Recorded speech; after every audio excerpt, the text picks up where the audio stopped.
Os jovens cubanos dançam salsa, só que sob as bênçãos religiosas.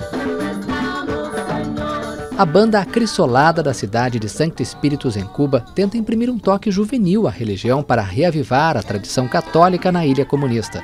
Desde que chegou a Cuba, o padre francês Alban Marie viu na música e no talento dos jovens uma porta para a religião e organizou o grupo.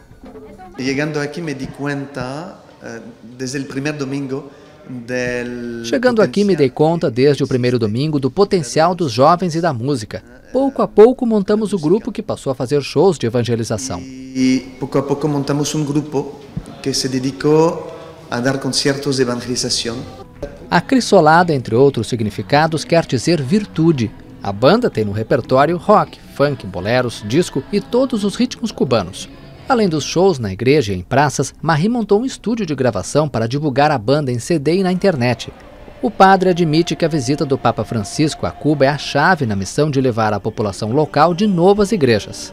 Você sabe que o Santo Padre escolhe muito seguido. Sabe-se que o Santo Padre costuma escolher suas viagens em função da necessidade das pessoas. Ele conhece a realidade cubana, onde é grande a falta de esperança. Por isso precisa despertar essa virtude no coração dos cubanos.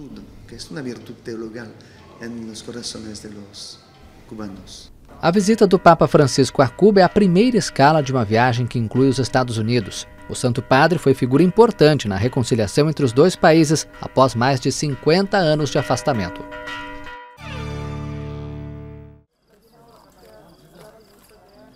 A Croácia fechou várias passagens de fronteira com a Sérvia, a Hungria instalou novas cercas fronteiriças e a Eslovênia suspendeu o tráfego ferroviário. Com estas medidas, os países dos Balcãs e da Europa Central tentam conter a onda de imigrantes que fogem da Síria e do Iraque. Desde que a Hungria fechou a fronteira com a Sérvia, os migrantes tentam abrir caminho através de outros países, como Croácia e Eslovênia. Pelo menos 13 mil novos migrantes passaram pela Sérvia desde a última quarta-feira. A Croácia afirma que não tem mais condições de receber novos refugiados. Mas o fluxo está longe de cessar. Mais ônibus com migrantes estão chegando à região fronteiriça de Torvanik. Muitos acampam no campo, sem comida ou abrigo, à espera de um trem para seguir viagem. Depois do ônibus, caminhamos 7 quilômetros da Sérvia para a Croácia. Deveríamos ir para a Eslovênia, mas não podemos, porque eles fecham a fronteira com a Hungria e matam gente. O que podemos fazer? Agora a Eslovênia está se preparando para receber o fluxo desviado pelas barreiras erguidas por seus vizinhos. O país suspendeu o tráfego ferroviário com a Croácia. O fechamento das fronteiras nesta parte da Europa coloca pressão sobre a União Europeia, cujos líderes vão se reunir em 23 de setembro em Bruxelas para tentar superar as diferenças ante a crise de refugiados.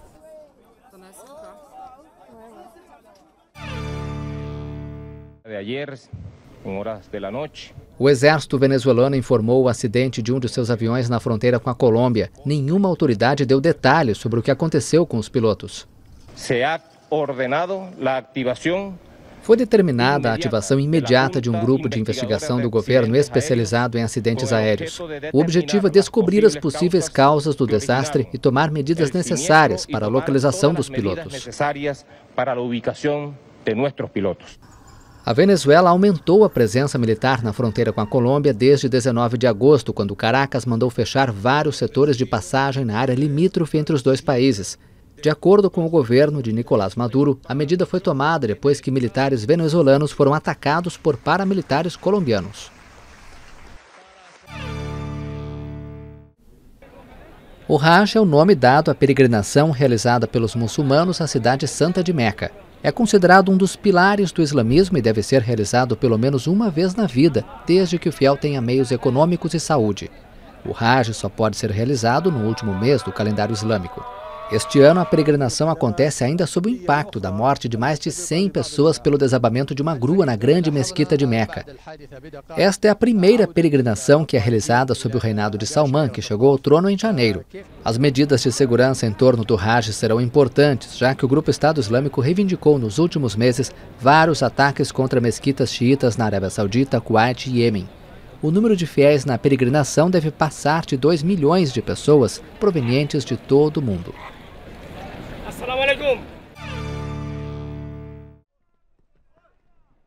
As forças de segurança israelenses enfrentaram manifestantes palestinos em Jerusalém e na Cisjordânia nesta sexta-feira, dia da oração semanal para os muçulmanos, em meio a temores sobre o futuro estatuto da esplanada das mesquitas.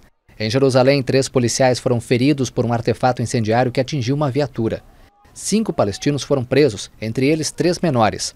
No final do dia, a tensão aumentou com uma forte mobilização das forças de segurança. Nos bairros vizinhos ao Monte das Oliveiras, a polícia lançou bombas de fumaça e atirou nos manifestantes com balas de borracha. A multidão respondeu com pedras. Durante o dia, a polícia ergueu barreiras nas ruas que levam da cidade velha de Jerusalém à esplanada das mesquitas, assim como na entrada do monumento. Jovens foram proibidos de se aproximar e apenas idosos eram autorizados a passar para praticar a oração semanal. As forças de segurança israelenses impuseram a medida habitual de proibir a entrada ao local de homens abaixo dos 40 anos para reduzir os riscos de violência. Na Cisjordânia ocupada, os embates foram mais intensos do que em uma sexta-feira comum. Considerado um movimento terrorista por parte de Israel, o Hamas anunciou que celebraria um dia de cólera para defender a esplanada das mesquitas.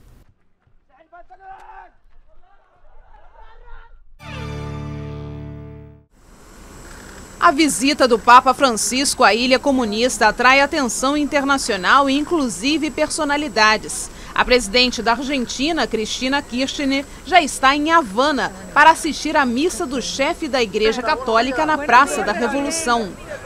O local abriga uma icônica representação de Che Guevara, que também era argentino como o Papa. É um prazer estar aqui. Este país sempre foi um exemplo de heroísmo, bravura e convicção. É uma grande honra sempre aceitar o convite para vir a Cuba e participar do evento histórico que vou presenciar no domingo na Praça da Revolução. O pontífice chega à ilha caribenha em meio ao entusiasmo dos cubanos, que reconhecem a histórica intervenção diplomática do religioso na reconciliação entre Havana e Washington, após mais de 50 anos de confrontos. O Papa argentino permanecerá na Ilha Comunista de 19 a 22 de setembro, quando viajará aos Estados Unidos. Na Praça da Revolução de Havana, o Papa Francisco celebrou uma missa solene que emocionou muitas pessoas neste domingo. O Santo Padre, conhecido como o Papa dos Pobres, encanta os católicos na sua viagem a Cuba. Muito significativo e reconciliador, estamos muito contentes, orgulhosos do jeito que o Papa se dirigiu à nossa pátria e filhos. Estamos muito alegres de poder receber a Papa em Cuba. É muito importante que no final o Papa foi intercessor entre os Estados Unidos e nós, mas é muito importante que eles percebam que o bloqueio afeta a vida em Cuba, não afeta o Estado ou ao presidente, mas a nós. Por causa da reconciliação diplomática entre Cuba e os Estados Unidos, muitos americanos puderam viajar até a ilha para ver o pontífice. Para muitos americanos, este Papa é uma estrela do rock. Os Estados Unidos amam o povo cubano. Agora, com a restauração das relações, os americanos estão felizes de vir aqui e estar com o povo de Cuba. O Papa irá nesta segunda-feira para Holguín e depois para Santiago de Cuba, no leste da ilha, antes de embarcar em sua viagem aos Estados Unidos, onde vai permanecer até o dia 27 de setembro. O governo dos Estados Unidos anunciou nesta sexta-feira a remoção de inúmeras restrições legais ao comércio bilateral com Cuba, as viagens para o país e a operação de empresas americanas, assim como a eliminação de limites para determinados tipos de remessas de dinheiro. Existe a união entre os dois países. Existe a união entre os dois países, que se havia enfraquecido muito pelo bloqueio e grandes perspectivas que temos, todos os cubanos, de desenvolver ainda mais. De desenvolver-nos mais todavía. Esta foi a vez que mais restrições foram eliminadas de uma só vez desde que os dois países retomaram as relações depois de meio século de ruptura. Realmente o que faz falta em nosso país é o Congresso levantar as restrições de viagens e o embargo, porque haverá mais postos de trabalho nos Estados Unidos e mais negócios e empregos também em Cuba, o que seria ótimo para ambos os países.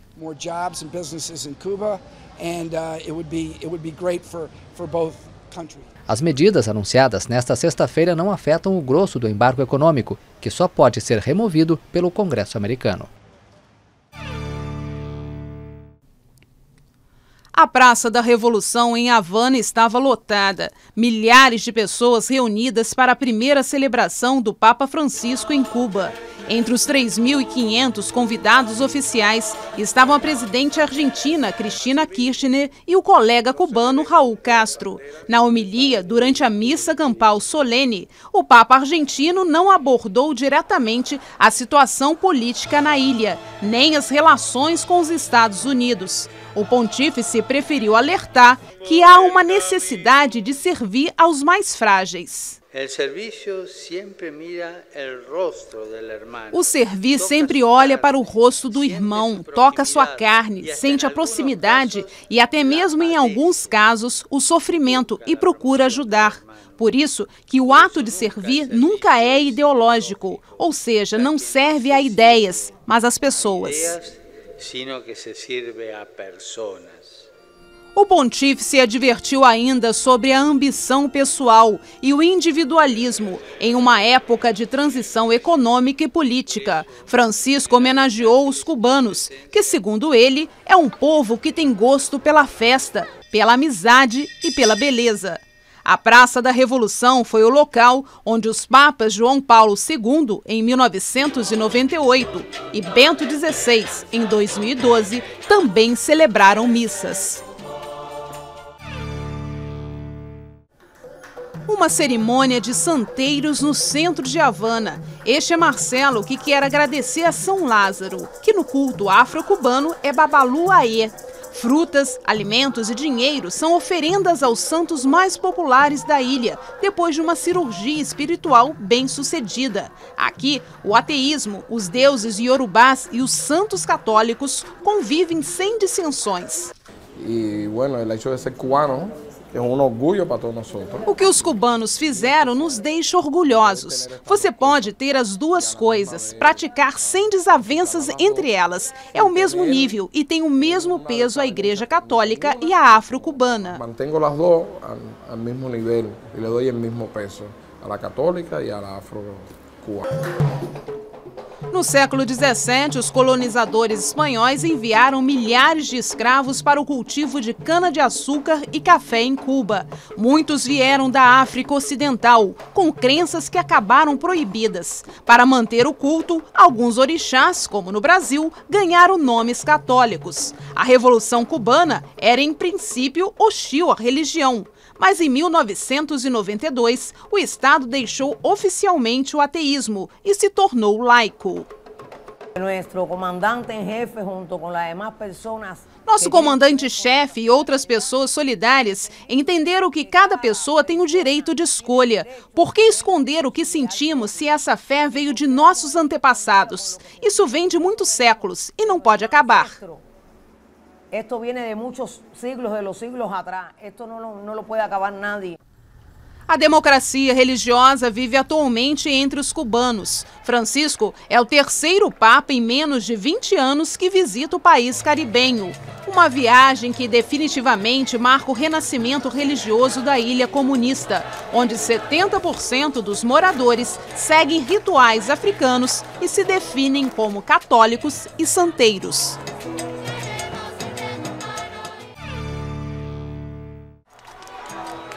O apelo pela paz foi feito na leitura do Ângelus, após a missa campal na Praça da Revolução de Havana, onde milhares de pessoas estavam reunidas. Francisco disse que não há espaço para mais confrontos na Colômbia.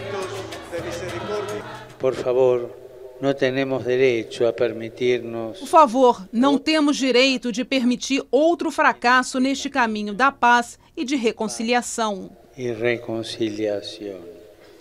As negociações de paz entre as Forças Armadas Revolucionárias da Colômbia e o governo de Bogotá, em Havana, começaram em novembro de 2012, mas ainda estão longe do fim. Em mais de meio século de conflito armado, a Guerra Civil colombiana deixou 220 mil mortos e 6 milhões de deslocados, segundo dados oficiais. O encontro entre Fidel Castro e o Papa Francisco foi rápido. O porta-voz da Santa Sé, o padre Frederico Lombardi, disse que a reunião informal e na casa do comandante de 89 anos durou cerca de 40 minutos. Fidel e Francisco trocaram presentes, como livros e CDs, inclusive uma obra do brasileiro Frei Beto. O comandante donou ao Papa o comandante deu ao Papa o livro Fidel e a Religião, Conversas com Frei Beto, com uma dedicatória. Não li bem, mas é para o Papa Francisco na ocasião de sua fraterna visita a Cuba, com admiração e respeito do povo cubano. Fidel. Cuba, com admiração e respeito do povo cubano. Fidel. Logo depois da visita a Fidel, o Papa se reuniu com Raul Castro, que assumiu o governo de Cuba em 2006. Na véspera, o presidente cubano fez questão de agradecer o papel de Francisco no processo de reaproximação entre Havana e Washington.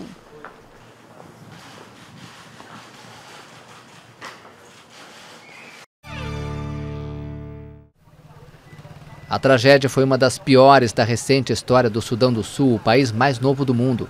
A explosão do caminhão-tanque aconteceu em uma estrada próxima à cidade de Maridi. O governo acredita que cerca de 1.000 pessoas correram em direção ao veículo para recuperar o combustível após um acidente. Ainda não está certo o número de feridos na tragédia, que deixou até agora 186 mortos. Os médicos contam que é muito difícil tratar dos pacientes graves por causa da falta de material, incluindo analgésicos.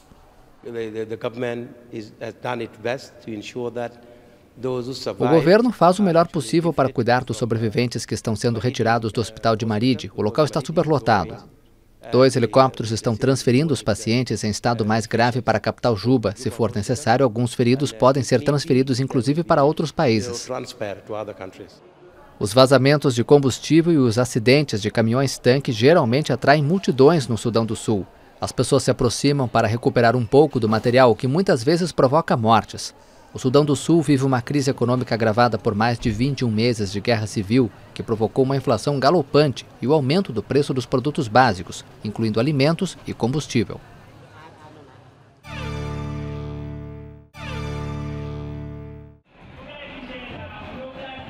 A sexta-feira foi de manifestação em São Paulo. Sindicatos e movimentos sociais protestaram contra os cortes no orçamento propostos pelo governo federal.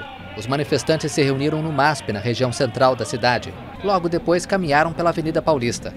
Se o governo ataca nesse momento, o nosso papel é defender os trabalhadores contra esse governo e contra outra oposição que sempre nos atacou também. Os poderosos escolheram que nós, os setores mais precarizados e explorados da juventude, da classe trabalhadora e da juventude, pagaremos pela crise. No começo desta semana, o governo federal decidiu cortar 26 bilhões de reais em seus gastos. O plano consiste em adiar reajustes salariais, contratações no setor público e eliminar 10 dos 39 ministérios.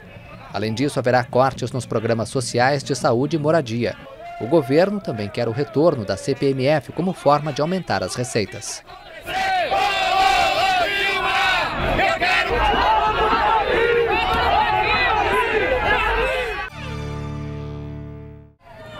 Centenas de hondurenhos marcharam pela capital Tegucigalpa para exigir a renúncia do presidente Orlando Hernández. A manifestação também pedia a instalação de uma comissão internacional contra a corrupção. Números não oficiais disseram que pelo menos 1.000 pessoas estiveram presentes ao protesto.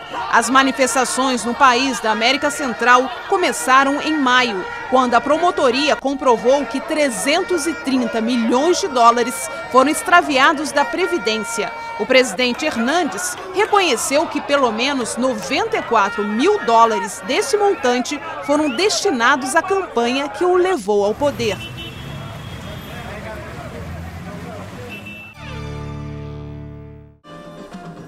A convocação foi feita pelo próprio Leopoldo Lopes, por intermédio da esposa Lilian Tintori. A manifestação reuniu militantes do partido da coalizão Mesa da Unidade Democrática e candidatos de oposição para as eleições legislativas de 6 de dezembro. O protesto foi organizado para exigir a volta de políticos exilados, o fim das carências causadas pela grave crise econômica e um freio na insegurança e violência. De acordo com a Unidade Democrática, manifestações similares serão realizadas em 22 cidades venezuelanas. Lopes convocou a manifestação depois de ser sentenciado em 10 de setembro a 13 anos e 9 meses de prisão. Ele foi condenado por suposta incitação à violência nos protestos contra o governo Nicolás Maduro, que deixaram 43 mortos entre fevereiro e maio de 2014.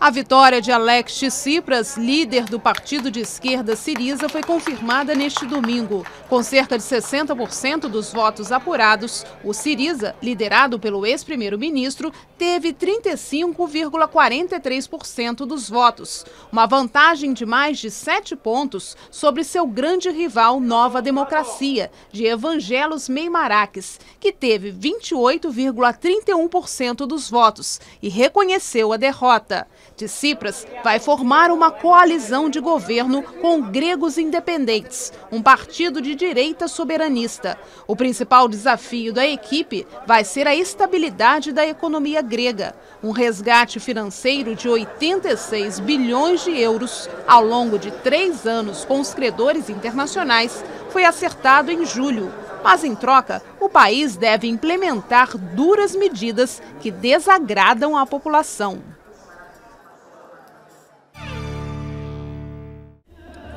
Mais de 100 mil pessoas compareceram neste domingo em Istambul a um protesto contra o terrorismo e a violência. Os confrontos entre o exército e os rebeldes supostamente ligados ao Partido dos Trabalhadores do Kurdistão, no sudeste da Turquia, já deixaram muitos mortos no país. Na manifestação, o primeiro-ministro conservador islâmico Ahmed Davutoglu fez questão de dizer que turcos e curdos eram irmãos e os que desejavam dividi-los, traidores. Na Rússia, os manifestantes protestaram e gritavam por mudanças. Milhares de pessoas participaram do protesto em favor da oposição ao governo do presidente Vladimir Putin em Moscou. Já no Líbano, muitas pessoas pediram o fim da corrupção. A marcha no centro de Beirute também era pela limpeza. O sistema de recolhimento de lixo enfrenta uma grave crise e as ruas da capital estão cheias de entulho.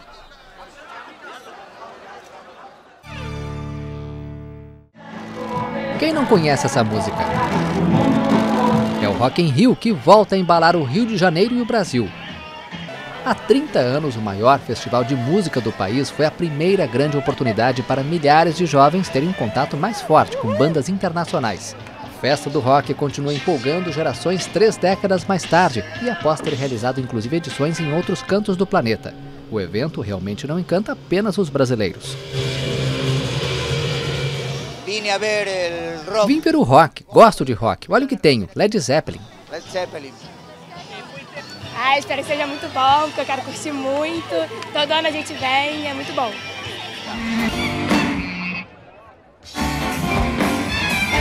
A festa do rock, além desta sexta-feira, vai ter mais 6 noites. Atrações de todos os tipos para agradar todos os gostos. Das baladas do Queen e do A.H.A. ao som mais pesado do Metallica.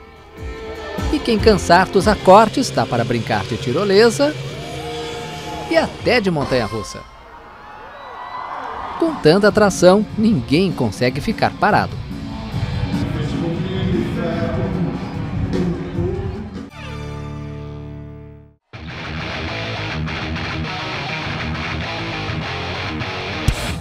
A segunda noite foi pesada no Rock in Rio, com vários grupos de heavy metal. Os veteranos do Metallica levaram o público ao delírio. A banda foi formada em 1981, em Los Angeles, na Califórnia, mas o som da guitarra continua mais atual do que nunca.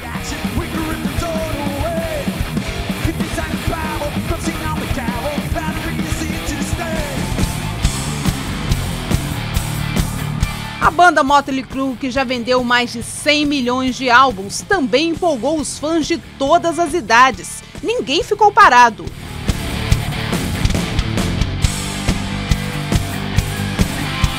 Já são 30 anos de muito rock na Cidade Maravilhosa. Nessa edição, quase 85 mil pessoas por noite. O Rock in Rio segue até o dia 27 de setembro.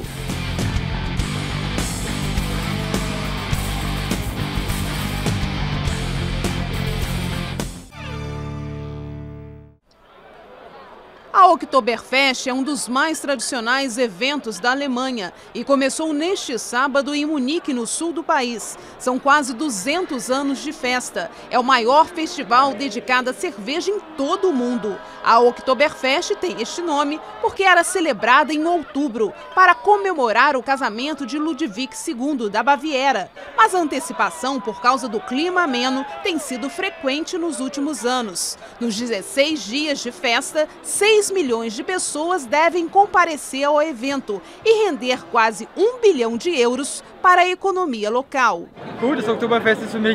Para mim, a Oktoberfest significa aproveitar a vida, a sensação de aconchego, de tradição, encontrar um monte de gente, mas especialmente esse sentimento de aproveitar a vida. Esta é a Oktoberfest. Junto com a festa da cerveja, Munique enfrenta este ano a chegada de muitos refugiados. Cerca de 40 mil nos 2 últimos fins de semana, que fogem principalmente da Síria, Afeganistão e Iraque. Para evitar confrontos, as autoridades alemãs explicaram que os cervejeiros e os migrantes recebem informações sobre saídas diferentes nas estações de trem.